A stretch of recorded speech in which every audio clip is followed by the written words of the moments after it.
Very briefly before I start on my 10-10-1436, I have been thinking about Commentaries on the Occult Philosophy of Agrippa by Willy Schrodter.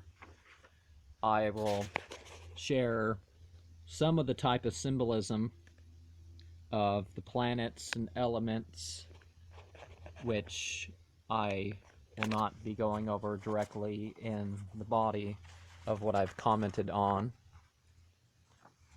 And this would be the most interesting one to the focus of my talk today on mystical technology, that some people think you have to make a pact with the devil in order to use or to have the solar, Michael, the lunar, Gabriel, of Jupiter, Sakael, of Saturn, Cassiel, of Mars, Samael, of Venus, Anael, of Mercury, Raphael. Some may put different attributions, but this is what we get with these planetary seals. And the celestial symbolism, because I will not be saying much about star, planet, sort of, but you can attach the symbolism of the body to the symbolism of the stars.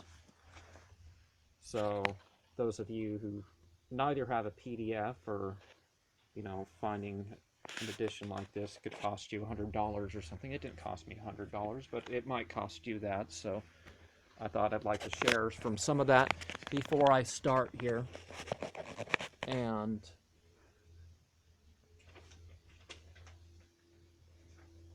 Willy Schrodter's Commentaries on the Occult Philosophy of Agrippa was the first book I finished this month. Now, right now, it is the 4th of the 6th month, 1437. Aside from my usual reading of Al-Quran and such, I decided to make a month of reading about what people call forbidden magic. This book is great in the terms that it takes the Occulta Philosophia Libri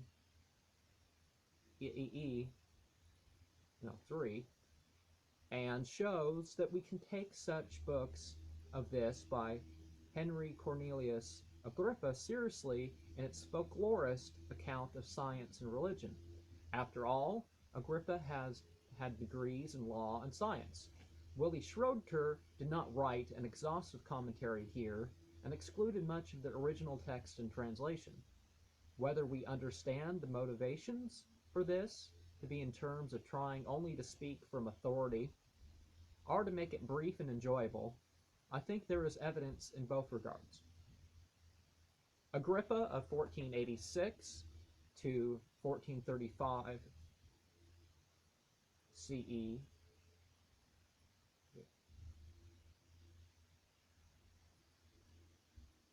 I think it's 1535, is maligned in the realms of Western history.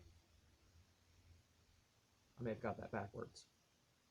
While figures like Paracelsus of 1493 to 1541 of the Common Era are promoted. Criticism of scholasticism was certainly important, but sometimes understanding of the past on its own terms is more important. The 3 books of occult philosophy of Dr. Henry Cornelius Agrippa are Natural Magic, on Celestial Magic, and on Ceremonial Magic. The last of these is the most religiously relevant and pertains more to techniques of spiritual practice. The middle book relates to the heavens, and those interested in seeing all the charts of astrological and other correspondences might well be served in looking up a copy of the original or its translation. Of the first book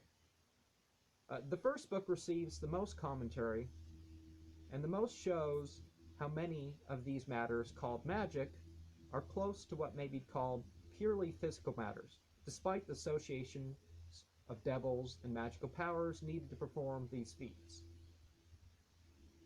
After all, the term magic was not only maligned for what other cultures did,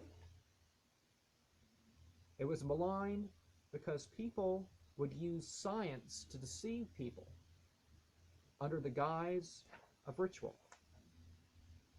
Whether the commentary by Willy Schrodter or Henry Cornelius Agrippa's writing, we can see that there is some confusion between the physical, psychic, psychedelic, mental, and emotional, and purely spiritual manifestations, even in the chapter on natural magic. Willy Schrodter focuses on parallel cases rather than the experiences of these that your typical magical scholar might use to explain the work.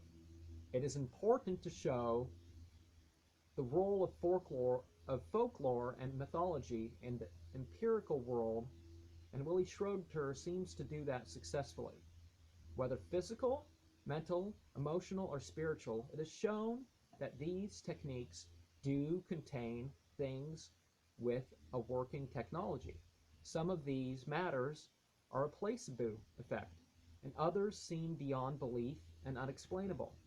The unexplainable has been documented to have happened.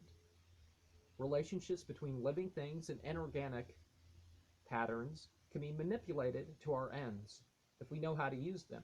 Magic, as the art and science of religion, can bring us closer to our spirituality, if that is what we mean by it.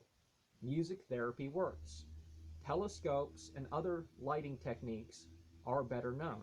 The power of prayer and the mind to effect change is more scientific than many of us realize. If divination or free association holds no direct holy experience, our own thoughts and feelings and context can bring out the information we desire, whether in our own bodies, those of planets, those of animals, or the universe around us. There are connections and disconnections that are important to understand. Now, some people may choose to use these technologies in calling up the demons or serving the demons, and this is the reason why this is part of Satanism Sundays. And these same technologies may also be used only to serve God. They can be used purely without spiritual beliefs. Well, I mean, except technologies of the soul, per se. Because once you have that awareness of soul, you kind of have to